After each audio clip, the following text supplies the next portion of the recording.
Hey guys, it's me, Mr. Claver. Welcome back to the remainder of the U.S. government class. First of all, I hope that you and your families are healthy and well. I know this has been a very tumultuous time for everybody, especially you guys. I'm well aware that as seniors, you're going to be missing out on a lot of the perks, and so I am sorry for that for you. But we're going to make the best of it, and we're going to continue on. This is the new normal, I suppose. And I have to confess that it's going to be a little bit weird, teaching without having any students. So I guess there will be some getting used to this for both of us. If you have found this video, then you have come to the right spot. Today, I'm going to first kind of explain what it's going to be like moving forward, and then we will kind of get into our very first lesson. So it's going to be a little bit long today, but then I'm going to try to keep them about 15 minutes from here on out. That is what we've been instructed to do. So the biggest thing you need to do is to access View. On View, and again, hopefully you've already done this, but on View, on the left where you would normally have the homework tab, I'm going to have each lesson that you would need. Each lesson will have a couple of components. First of all will be this type of video, where I'll be giving some sort of instruction. And then there will be 1 to 2 assignments, and it's intended that that will take you about a half hour to do. The idea is you complete those, submit those. I will have a drop box available on View, so you can actually turn them in directly on View. If that doesn't work, you can email it to me, but I would prefer that you use the Dropbox on View, so that will make it much easier for me to grade and to get you feedback.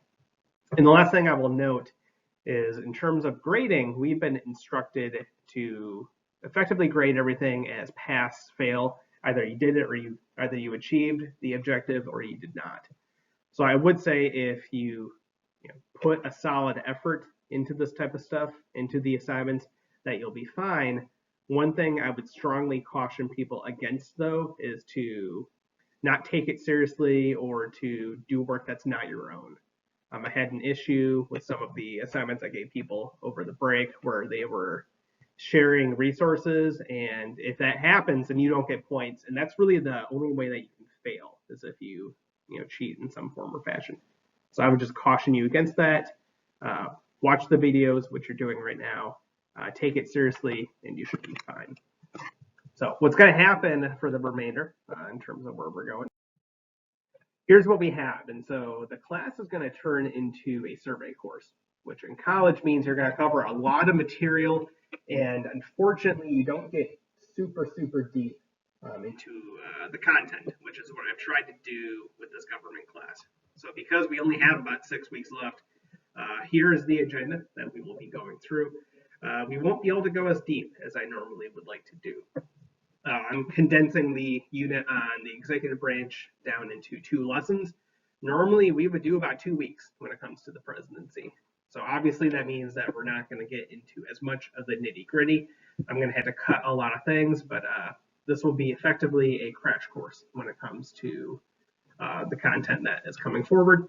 Today, we're going to be getting into the presidency. Yay!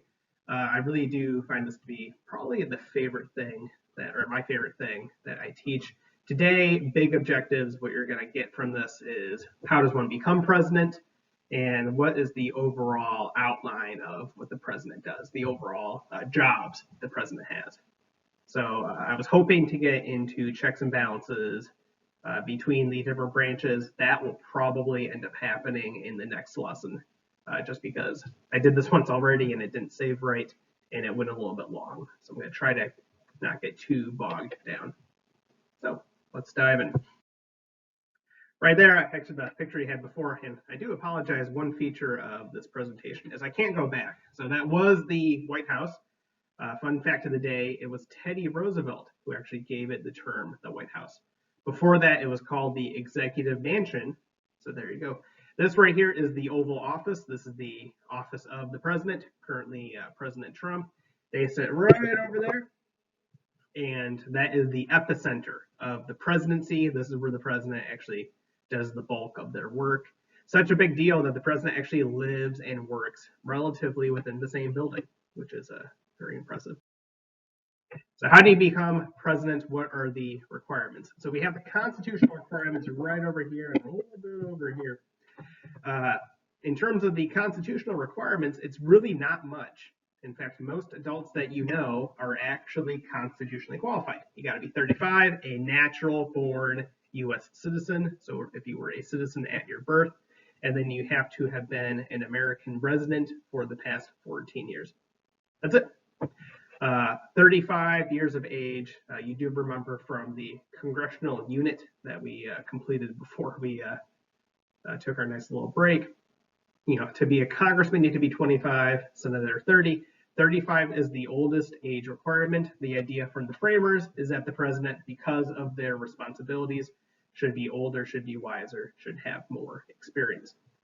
Now, the bigger picture is political qualifications. Not just any 35-year-old is going to become president. The big thing you have to do is to first win your party's nomination. Joe Biden just did that. Donald Trump did that about 4 years ago. So you had to defeat your fellow political rivals within your party. We went over a little bit of that already. So in terms of practical political qualifications that you do need to have, normally the people who run for president are senators and governors. That is the traditional kind of job that you would have before the presidency. It's kind of unusual to even see members of the House or people with less political experience. Normally, you need to have some sort of argument for why you are prepared to become president and with all the responsibilities that entails. So traditionally, we're talking senators, we're talking governors. I'll give you some examples in a second.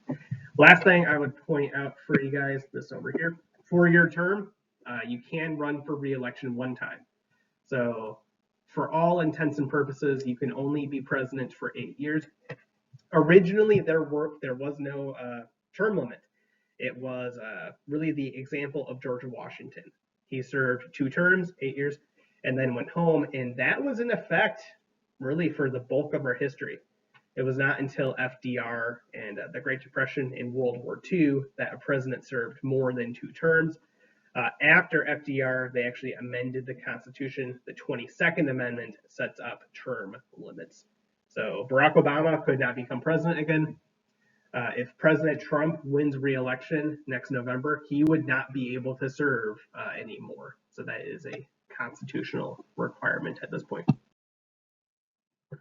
Here are the jobs. Here's the modern presidency. I kind of begin with FDR. And if you look at that, the big thing you'll notice is it is governors and it is senators and then people who were vice presidents as well. People with a little asterisk next to their names, there, and there, were people who were vice president and then assumed the presidency at either the death or the resignation of the actual president. So again, you normally need to have a fair amount of political experience in order to even consider being president. The biggest exception to this is our current president, President Trump, who was able to, use his business experience as justification. Also, President Eisenhower, he was a general in the Army. It used to be historically much more common for generals to actually run for president. It's been very uncommon as of late. We don't really see generals as political institutions anymore. So that is unusual to see in the modern age. Now, biggest thing, and you've probably heard of the Electoral College. It comes up about every 4 years or so. And I'm not going to go into the original constitutional makeup of the Electoral College. Rather, we're just kind of focus on how it actually works. So think of winning the presidency almost like some sort of weird board game where you have to accomplish a very specific task in order to win. So you need to get the most electoral votes, what is that? Let me move ahead and we'll look at the map. So here are the election results from 2016. This is when President Trump won the election. First thing you'll probably notice these little numbers next to each state. I think we may have gone over this already, but it bears repeating. That number is the number of electoral votes that each state has. And it's actually determined by a very specific formula. You take the number of senators plus the number of congressmen. So senators, that's 2 for every state. Congressmen, you recall, is based on population. So the lowest number that you can have is 3. California is the biggest state in terms of 55. So the goal is, of these numbers, it is a winner-take-all system, meaning if you win California, you get all of California's 55 electoral votes. 2 exceptions to this are Nebraska here and Maine here, but just let's not worry about that right now. So if you win California, you get all 55 votes. You need to get a majority of the electoral votes, which if you're good at math is of course 270. If you win 270 electoral votes, you become president. Now, because of the winner-take-all system, what's happened is here's what the Electoral College really looks like in terms of the map. So I don't know how this election is going to go, but I can guarantee you that President Trump is going to win Oklahoma, a very conservative Republican state. I can also guarantee you that Joe Biden is going to win New York, very liberal Democratic state. So what ends up happening is the states in gray are the swing states. The presidential candidates are going to campaign in those states especially, and really the ones that are going to make the difference. In fact, this map is even more probably accurate or up to date. The states in light red could maybe go Democrat, but they're probably going to be a Republican. States in light blue could go Republican, but are probably safe for Joe Biden. So it comes down to effectively, according to this map, 6 states. And what you are going to want to pay attention to: Wisconsin, Michigan, Pennsylvania. These are all states that President Trump won in 2016. He needs to win them again to really have a chance, or actually to win the presidency. Florida is always a huge state. If a Democrat wins Florida, that's probably going to be the ball game right here. And also coming out of nowhere is Arizona has become more and more and more of a swing state. The polling actually has Joe Biden up on Arizona. If Joe Biden can win Arizona, then that will be kind of hard to defeat. It's really going to come down to, though, these 3 states right here, especially Wisconsin. Whoever wins Wisconsin is probably going to end up winning the presidency. Now, because of this feature, actually we'll get to that in a second, but there's a weird quirk that can happen and does happen sometimes. Here's each county and how they tend to vote. Here's Barack Obama when he was re-elected. Here's Barack Obama when he actually won the first time. That was a very good year for Democrats. Barack Obama actually won Indiana, which I did not know was possible, but here we are.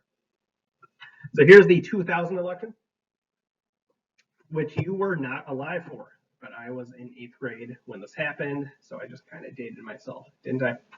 So this was Al Gore, who was Bill Clinton's vice president, versus then Governor Bush, governor of Texas, of course. What happened here, which has happened before, is more Americans actually voted for Al Gore. However, because of some mathematic quirk, George W. Bush actually won the Electoral College. And this does happen. This happened in 2016. This has happened a handful of times in our nation's history, where someone can win the popular vote, this down here, but not win the electoral vote. And in that case, it is this number up here that absolutely matters. George W. Bush won the presidency, and legitimately. It all comes down to electoral votes. And one thing I would note too, and this does bear mentioning, is that these states do change over time in terms of how liberal or how conservative they are. When I was paying attention to this election, Virginia was a red state. The idea of Virginia becoming liberal actually was a very foreign idea, and most people didn't think would happen. Same thing over here, Colorado. Now, those states have actually become more and more liberal to the point now that Virginia is kind of a blue state. Vice versa. Pennsylvania, Michigan, and Wisconsin used to be pretty solidly liberal. Now they are becoming more and more conservative. So they're kind of even more swingy than they were before, One thing you want to pay attention to over the next decade, and I can't believe I'm actually about to say this, is Texas. Because of the growth of the cities in Texas, Dallas, Austin, Houston, Fort Worth, even San Antonio to some extent, because those cities are growing, Texas may actually become a swing state within the next decade. If that happens, it's going to have a major, major impact. Again, these things can change. So this actually is when Bill Clinton got reelected in 1996. Bill Clinton was from Arkansas, but the idea of these states voting Democrat is very foreign to us nowadays. But let's move on. Here's Reagan when he got reelected. You gotta feel sad for his opponent in that one. I believe that was Walter Mondale. He did not do very well. Here's Reagan when he got elected the first time. Here's Jimmy Carter when he defeated Gerald Ford, Michigan's only president. He got defeated. Sorry, Gerald Ford. Here's when John F. Kennedy won 1960. You'll notice things do change. The South used to be Democrat. That changed for a number of reasons. Here's something that almost never happens. Third parties actually won. These are the Dixiecrats. So that was George Wallace, people whose entire platform was that segregation was a-okay. Obviously not what you're looking for, but that was a very rare occurrence. Finally, this is 1860 when Lincoln got elected and a civil war ensued. I'm just always looking for opportunities to mention Lincoln. Now, assuming that you become president, you have your inauguration. This is a big party, and where you are administered the oath of office, which you can find right here. If you say that out loud, by the way, that is in the Constitution, maybe you become president. Probably not. You probably do it to win that election first. But this is where the president is sworn in. They officially become the president once they take the oath of office. They give a speech. This is known as the inaugural address. It's a big deal. You have a bunch of that day. Here's the view. This is from the Capitol building. You give your inaugural address. And by the way, you still do give an inaugural address, even if you're winning re-election. So Barack Obama gave his second one in 2012. If Donald Trump is reelected, then he will give another inaugural speech. This is your opportunity to set your agenda, to say what you want to get done, to get done, and to kind of set the tone for your next administration. Here's Lincoln again, right over there. This is him giving his second inaugural address. And by the way, fun fact, right over about here-ish is John Wilkes Booth. He was in attendance that day. Later on, was not the biggest fan of our 16th president. So in terms of the actual powers that the president has, his powers are outlined in Article 2 of the Constitution, beginning with the executive power shall be vested in the President of the United States. There's a number of official powers that they have and unofficial powers as well. So some things that the president does are very clearly listed, expressed in the Constitution. Other things the president does, not so much. The general job of the president, there's Bill Clinton right there, really is to enforce the laws, to enforce the policies as set out by Congress. They are in charge of foreign policy. I'm going to break these down in 1 second. But big picture, if you know only one thing about the president, they enforce the laws. That's the big thing that they do. And this is considerably important, and it does play a role in how they govern. Presidents become less popular the longer they are in office. I'll say that again.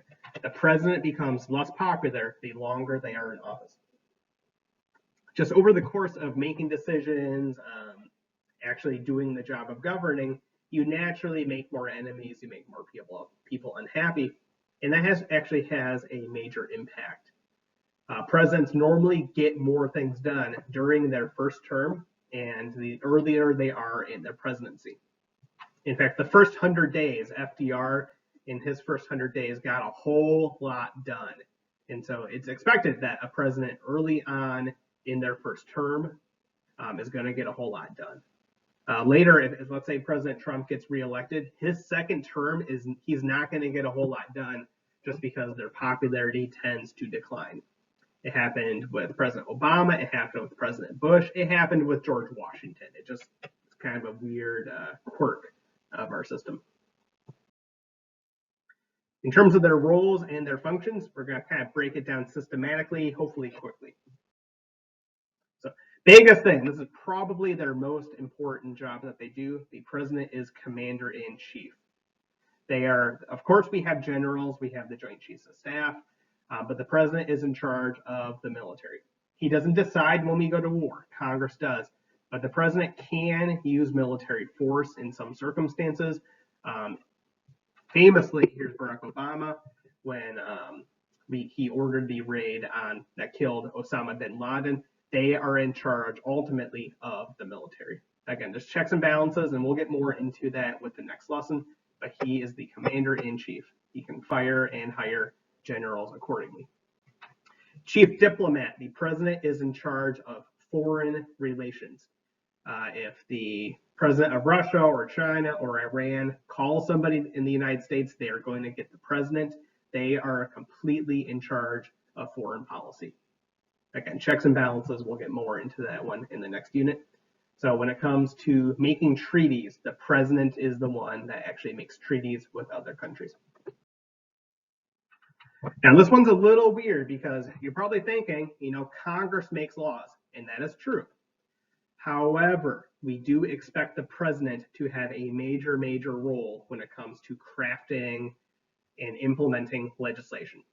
So, constitutionally, does the president make laws? No. Practically, does the president have a role in making laws? Yes, especially when his party is in charge of Congress. We don't call it the Affordable Care Act much. We call it Obamacare. The president does have the veto power. He can reject laws made by Congress, but we also expect the president to play a role when it comes to drafting laws. So there's an entire office within the presidential administration called Legislative Affairs. All they do is work with Congress when it comes to making laws, especially the budget. The president has a major, major role when it comes to making the budget. So trust me, there is not a day that goes by when President Trump is not on the phone with somebody in either the House or the Senate. The president is also, and these are both not in the Constitution, but the president is the head, the de facto head of their political party. Right now, Donald Trump is the top Republican just because of the nature of their office, just because they are the most important political office in the country. They determine the agenda. They can be responsible for reining in members of their own party. President Trump has very effectively actually gained control of the Republican Party.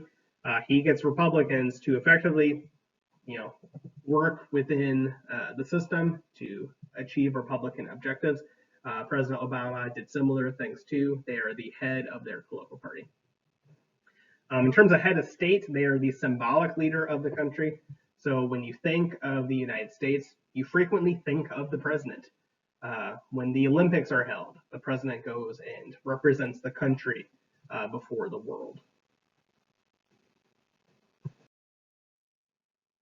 Chief citizen is very similar to chief of state.